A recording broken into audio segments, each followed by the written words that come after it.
Hello అండి. నేనైతే chicken curry పెద్ద హడావిడి లేకుండా సింపుల్ గా చేసేస్తా అండి. ఆ పేస్ట్ ఈ మసాలాలు అని హడావిడి పెడుతుంటారు కొంతమంది.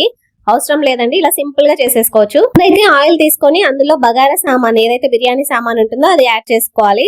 తర్వాత ఆనియన్, పచ్చిమిర్చి, అల్లం వెల్లుల్లి పేస్ట్ ఇవన్నీ కూడా యాడ్ చేసుకొని కొద్దిగా పసుపు కూడా వేసుకొని తర్వాత కడిగి పెట్టుకున్న చికెన్ ని యాడ్ చేసుకోవాలి. ఇలా ఒకసారి బాగా కలుపుకొని మూత పెట్టుకొని కాసేపు మగ్గనివ్వాలి. తర్వాత ఇందులో ఒక చిన్న టమాటాని కట్ చేసి యాడ్ చేసుకొని మూత పెట్టుకొని ఈ టమాటా కూడా మెత్తబడేదాకా ఉడికించుకొని తర్వాత రుచికి సరిపడా కారం, ఉప్పు, అలాగే గరం మసాలా కూడా కొద్దిగా పుదీనా కూడా యాడ్ చేసుకొని బాగా కలుపుకొని ఇప్పుడు ఇందులో వాటర్ యాడ్ చేసుకోవాలి. వాటర్ యాడ్ చేసుకున్నాక మూత పెట్టుకొని మనకి చికెన్ ఉడికి అలాగే వాటర్ దగ్గర పడేదాకా ఉడికించుకుంటే సరిపోతుంది. ఫైనల్ గా కొద్దిగా కొత్తిమీర యాడ్ చేసుకుంటే మనకైతే టేస్టీ చికెన్ కర్రీ అయితే రెడీ అయిపోతుందండి. ఇలా సింపుల్ గా చేసి చూడండి, సూపర్ గా ఉంటుంది.